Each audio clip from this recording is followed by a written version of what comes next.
je fais des publications, je booste des publications sur Facebook et beaucoup de gens m'écrivent, mais personne n'achète.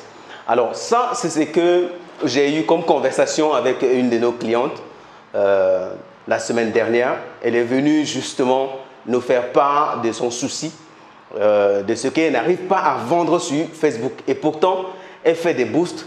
Et pourtant, il y a beaucoup de gens qui l'écrivent après des boosts, mais personne n'achète. Alors, je lui ai posé la question, mais qu'est-ce qui fait que les gens n'achètent pas? Qu'est-ce qu'ils vous disent? Et ce qu'elle me fait savoir, c'est que nombreux sont ceux-là qui lui disent le prix est cher. Et d'autres ne répondent même pas quand elles écrivent.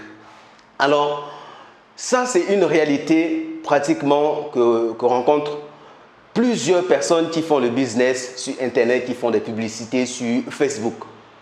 Alors, ce qui est important de savoir dans cette vidéo, c'est que la publicité ne remplace pas la vente.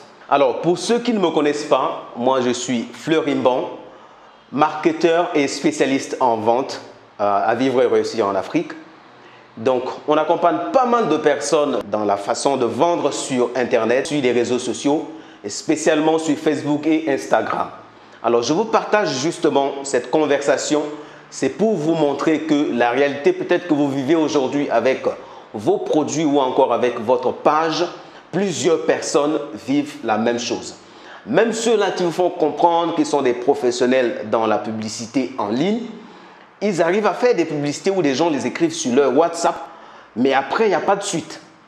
D'accord? Ce qu'il faut savoir, c'est que la publicité Facebook, c'est un outil de marketing. D'accord?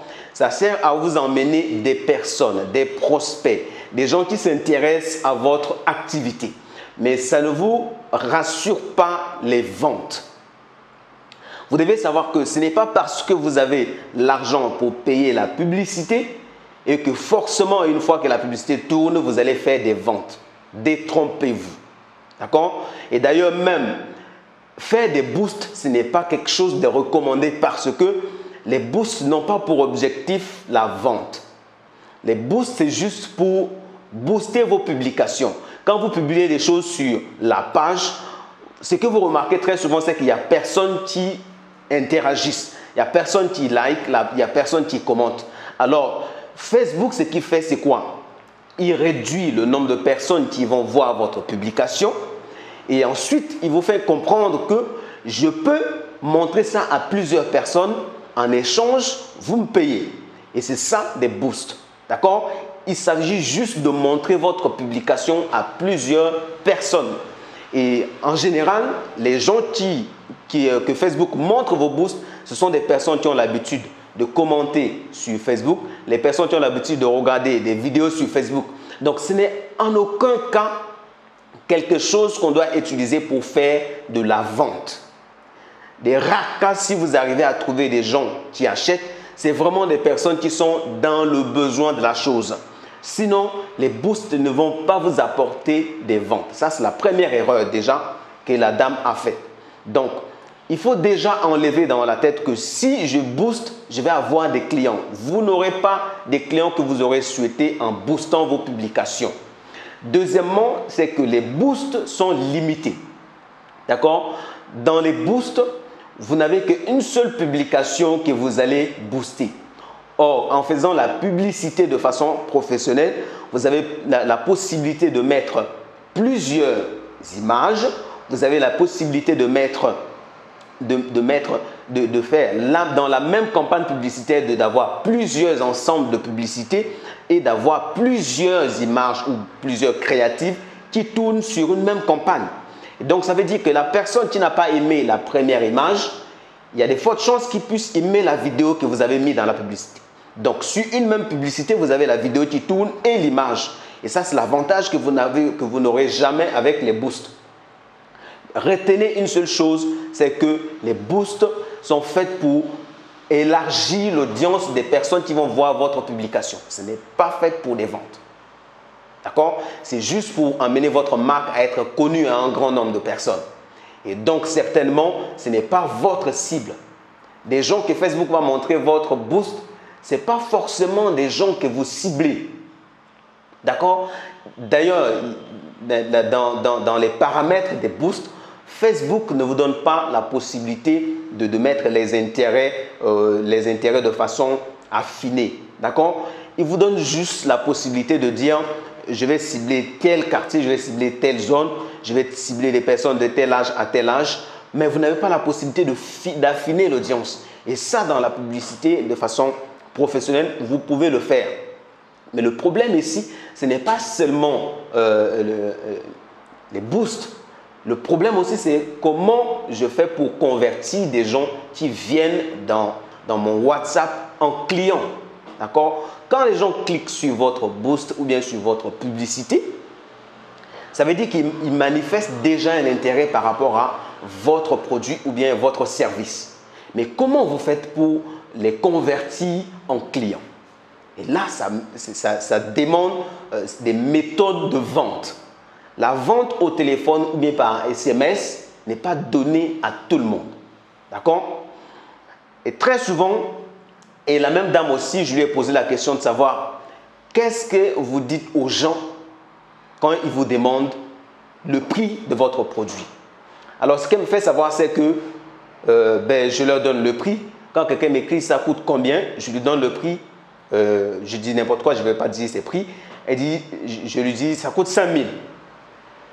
Je dis ok. Et après, il dit soit la personne me dit que c'est cher, soit il ne répond plus. Je dis mais c'est normal justement parce que vous avez déjà donné ce qu'il cherche. Or, ce qu'il faut faire en ce moment-là, ce n'est pas de donner directement le prix. Il faudra que vous arriviez à montrer les avantages qui accompagnent votre produit à votre client. Donnez-lui la raison d'acheter votre produit. D'accord? Et ça, c'est ce qu'on appelle la valeur perçue.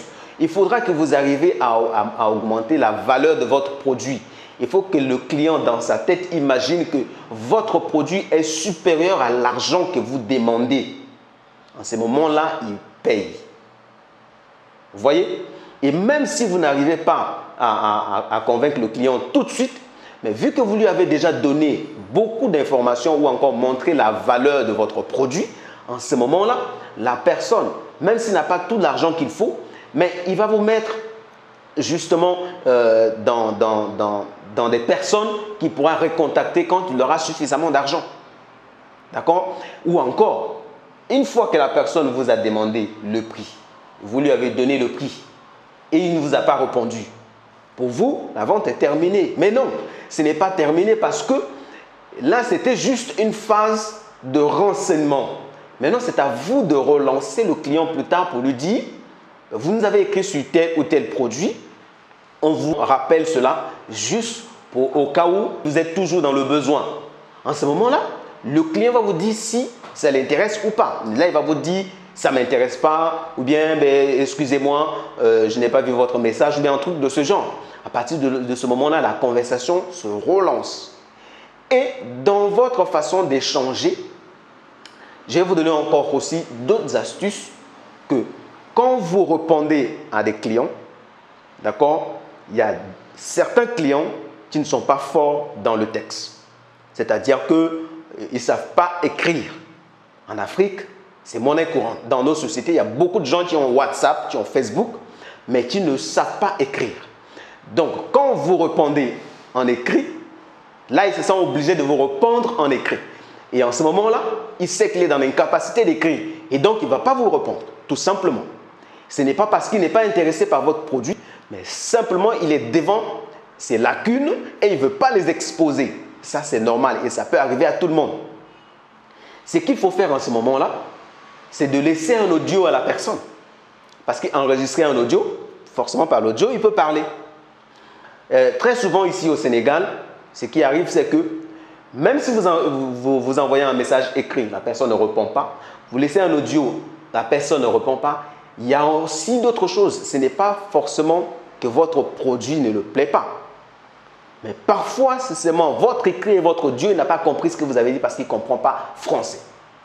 À ce moment-là, il est nécessaire d'intervenir par la langue nationale. Vous voyez que ce qui fait que la personne ne vous répond pas, ce n'est pas forcément le prix que vous lui avez donné, ou bien ce n'est pas forcément qu'il ne veut pas votre produit, c'est il n'arrive pas à échanger avec vous. Vous voyez, il y a plusieurs raisons qui font que la personne n'a pas acheté chez vous. Et ça, ce sont des choses que vous devez vous poser comme question à chaque fois. Pourquoi la personne n'a pas acheté? Et soyez courtois avec les gens.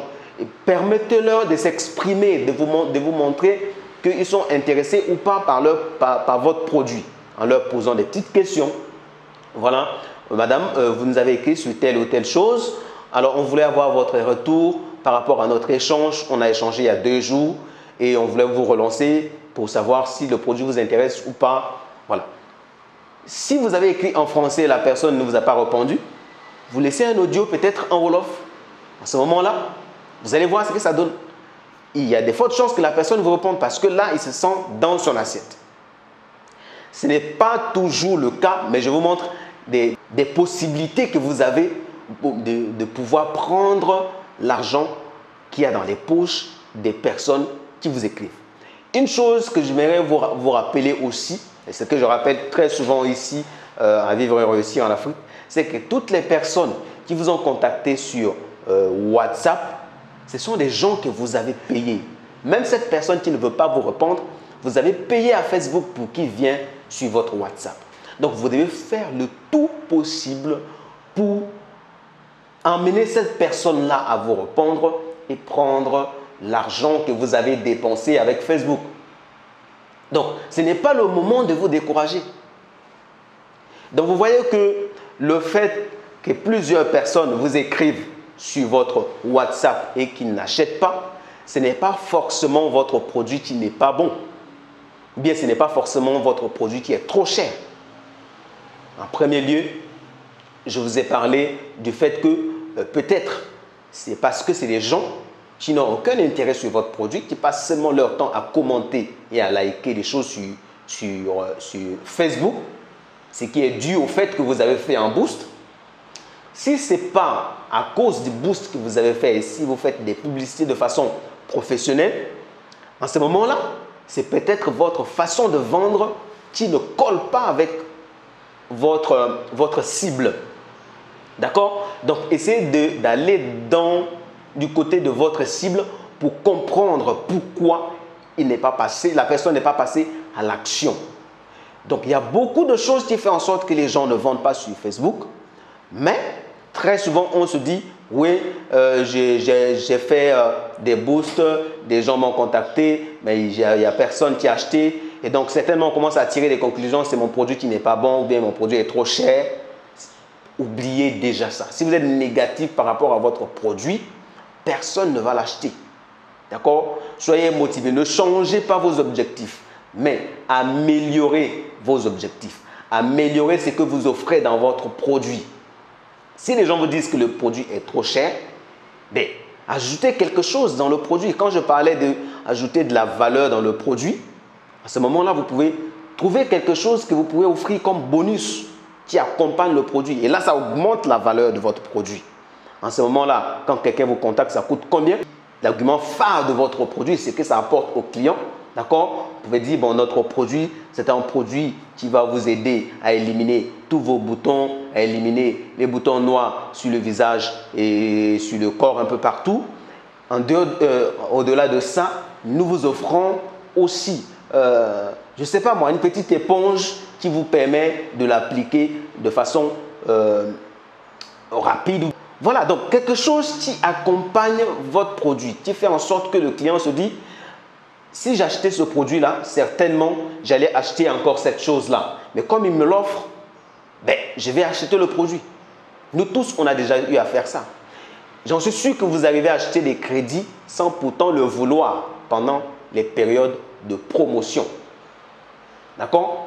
Mais justement, parfois vous achetez quelque chose que vous n'avez pas besoin, seulement parce qu'on vous a offert quelque chose en retour, ou bien parce qu'on vous a fait une promotion. Donc, pensez à toutes ces astuces marketing que vous voyez des grandes structures faire, faites-les dans vos produits que vous vendez en ligne. Et autre chose aussi, c'est que peut-être vous avez mis une grosse marge qui fait en sorte que votre produit devient au-dessus du prix du marché. À ce moment-là, c'est que vous êtes trop gourmand. Il faut diminuer peut-être la marge. mais pas en diminuant la marge tout simplement. Diminuer la marge en achetant des bonus qui vont accompagner le produit. Et donc, vous allez garder le même produit, mais avec plusieurs bonus. Ce qui fait que les gens vont acheter à cause des bonus qui accompagnent le produit. Donc, voilà un peu des astuces qui peuvent faire en sorte que vous vendez votre produit. Ce n'est pas parce que les gens ne sont pas intéressés, mais c'est peut-être que vous vendez mal justement. D'accord? Justin a l'habitude de nous dire, si le client n'achète pas, ce n'est pas parce que le client n'a pas acheté, mais c'est vous qui n'avez pas vendu. Je voulais vous laisser sur cette petite phrase. Donc, gardez à l'esprit que ce n'est pas forcément votre produit qui est mauvais, mais vous vous prenez peut-être pas bien pour le vendre. Pour ceux qui veulent faire, vraiment des publicités comme il le faut, on est là pour vous accompagner, pour vous donner des astuces pour mieux faire la publicité sur Facebook, pour atteindre des personnes qui peuvent être intéressées par votre produit, des personnes qui peuvent acheter votre produit. D'accord? Donc, contactez-nous. On va se faire le plaisir de vous accompagner, de vous aider selon les modalités que vous aurez choisies. Quant à moi, je vous dis à très bientôt, certainement dans les prochaines vidéos. Et on se dit au revoir et ciao, ciao.